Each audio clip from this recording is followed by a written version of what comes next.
في الآية أن الله سبحانه وتعالى قال: ادفع بالتي هي أحسن، فإذا الذي بينك وبينه عداوة كأنه ولي حميم. أخي المبارك، أخبرنا الله سبحانه وتعالى عن سر من أسرار النفوس، وهو أن المؤمن حينما يأتي معتذرا لأخيه الله سبحانه وتعالى يؤلف بينهما.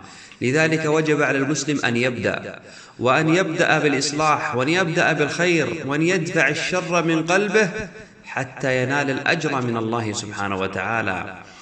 والواجب على المسلم إذا جاءه أخيه معتذرا أن يقبل العذر من أخيه، ولا يتردد، ولا يسمح للشيطان أن يؤخره عن هذا الخير العظيم. وليكن ديدنه وشعاره: لا تثريب عليكم اليوم يغفر الله لكم وهو أرحم الراحمين. وليجعل شعاره أيضا: ربنا لا تجعل في قلوبنا غلا للذين آمنوا. أخي المبارك، سئل ابن مسعود: كيف كنتم تستقبلون رمضان؟ قال: ما كان أحدا منا يجرؤ على استقبال الهلال وفي قلبه ذرة حقد على أخيه المسلم. أرأيت حالهم؟